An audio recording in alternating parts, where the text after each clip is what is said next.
Alright. Welcome back to Popcornia. This is Ahmed, and today I am joined by the president of Misfits Boxing, Mr. Mams Taylor. Mams, how are you doing? Very well. Pleasure to see you here, man. Yeah, of course. I mean, it's too big of a fight to not come and see. It is, isn't it? It's going to be amazing. I'm so excited about being here, to be honest with you. Look at this venue. Yeah. It's like a spot out of a Gladiator movie. Isn't it? Yeah. Yeah, I was just making the joke. We should have the lions and tigers come out and fight Anthony Taylor. Anthony Taylor, why? He'll fight a lion and a tiger. Oh, okay. Him and Fight Case would. Between the two of them, they are gladiators. Yeah. No, I thought this would be like a cool spot for Misfits to film like a Gladiator-themed trailer for like a future fight or I something. think it'd be a great idea. Yeah. Yeah. Is there something you might take on board? You might do? I think it's an idea for the future for sure. Yeah. Why not? Anyway, tell me about this card, right? We've got Gib versus Slim, we've got Kenny versus Salt Papi, a whole stacked undercard. Tell me about it. I mean, the card speaks for itself. It's the super card. Almost every fight is a 50-50 fight. Stakes are high. It's going to be unbelievable. We got Pineda in the ring right now. He's going to be fighting Swarms. What a great story that is. Misfits 1 alumni. Both fought KSI. They've got more in common than they have differences. And Pineda's on a winning streak. Swarms really wants to show that he's made massive improvements and adjustments for his comeback. And, again, 50-50 fight. Yeah. And what about the rest of the card as well? The rest of the card, Amir Anderson making history, first professional fight ever in Qatar.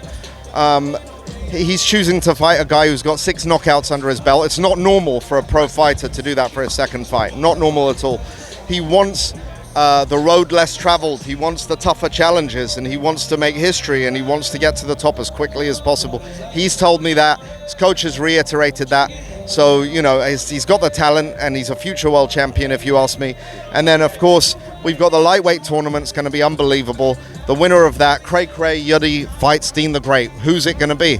And who's going to win that fight? But we can't get ahead of ourselves. It's the most technical fight on this card. It's going to be amazing. I think goes the distance, and I think it'll be very close. The judges better be really, really on point for that fight. We got Jarvis defending his title against a real threat in Ben Williams. Another 50-50 fight, great fight.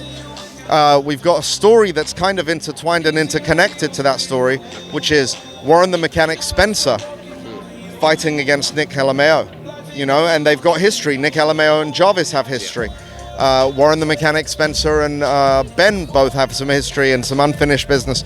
So a lot of interesting things going on there. Obviously, Salt Papi and King Kenny got really heated last night. I think it kind of needed that, and it boosted it to where it needs to be. They're both angry now. They want to tear each other's heads off. I'm ready for a fantastic fight for that co-main event. The main event, 5 years in the making. Slim versus Gib, another 50-50 fight. People say, Gib's cardio is unmatched, on this scene. Yeah. And if it goes into the deep waters, Slim will be in trouble. Slim disagrees, but a lot of people think Slim will win if he can knock Gib out in the first 2-3 rounds. If he can't, he might be in trouble. I mean, it's going to be so much excitement, a lot of egos, a lot of energy, a lot of excitement. Can't wait, man. Now, speaking of this main event, Gib and Slim, I believe MVP were trying to make that happen for the Jake Paul-Mike Tyson fight. So, and of course, you and Gib have had troubles in the past. So how did you swoop in, steal Gib, make that fight happen? Bro, honestly, I think I went public on a couple of things reacting to what I thought were attacks on Misfits. And I've since learned to chill out a little bit and not take things as personally. Yeah. And I try and incorporate it in the storyline.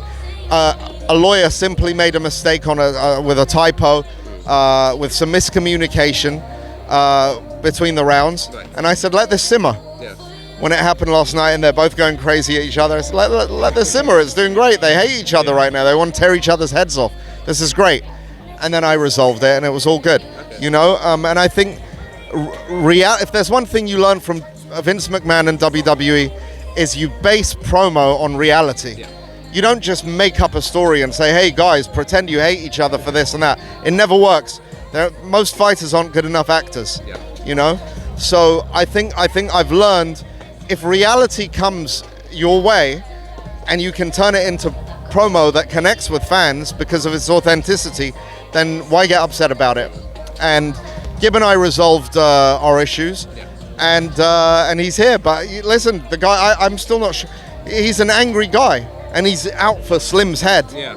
And Slim did not like the way that Gib attacked his coach, and I mean, there's real tension and real animosity there, which makes for a great fight.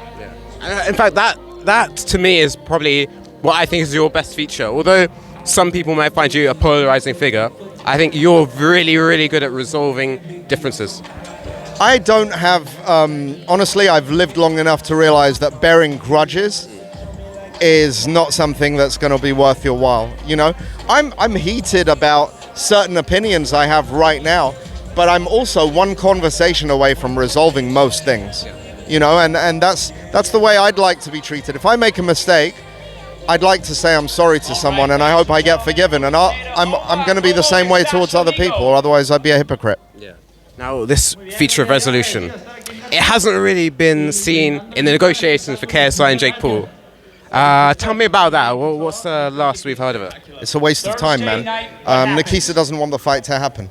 He doesn't want to lose his golden goose. You know, if Jake loses to KSI, which he will, then he loses all those other fights.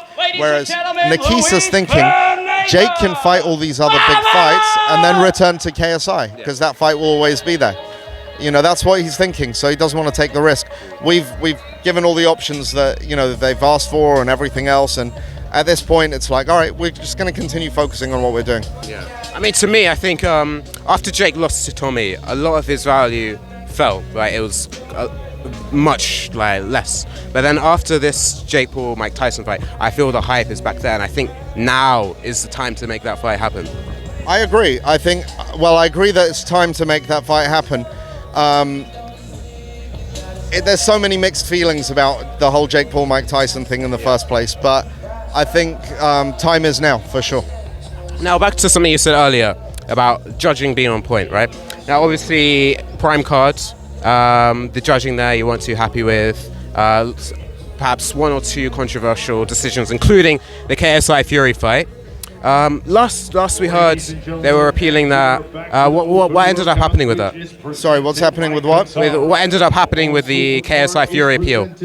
I didn't go anywhere, unfortunately. And the irony is, people think that the new judging system is there to protect KSI. It's certainly not.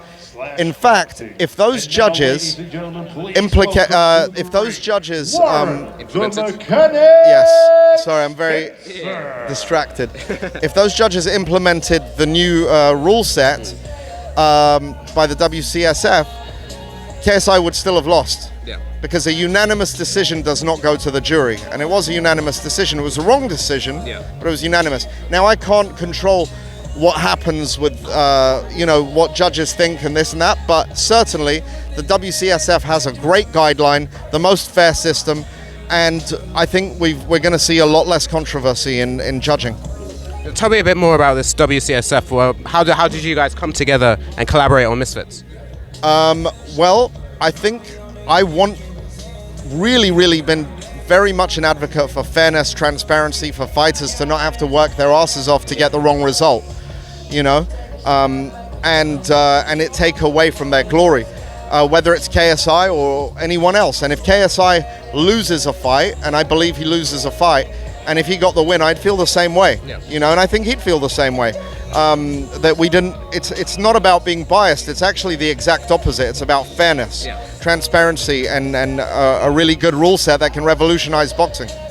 You think that this new jury system, when you perfect it for Misfits, do you think that other promotions or other commissions, they're going to take it and implement it into their own scoring? If their intention is to take away the tarnished reputation of the corruption in boxing, then I think that's the right move. Yeah. No, I do agree. I do think that a lot of different commissions, especially like the British board, judging needs to be improved. There's like a lot of robberies. So absolutely. Yeah. A couple more questions for you. One more? One more. Okay, one more. By the way, are you not hot? Do you not want a drink? I'm good. Are you sure, man? Yeah. It's a good drink. Oh, you motherfucker! Look, this literally looked like a prime. I saw this yesterday in the store. I was looking at the ingredients and I was like, this is exactly By the way, I did take a sip of it. It's really not nice. It's not nice, huh? Not at all. It's Have you not tried it? No, I wouldn't try it. Okay. Jeji and Alex Wasabi, what's going on with that? Are we going to get that soon? I hope so. That's a fight I'd love to. That's a headline fight. You know, it can headline its own pay-per-view with the right undercard, and I'd love to make it happen. Yeah. Do you think it will happen soon? I would love for it to. Yeah. I'd love for it to happen. It's Deji's next fight. Last one. KSI's next opponent. Who is it? Nice. Go on. All right. Always a pleasure. Lovely speaking with you, man. Take care.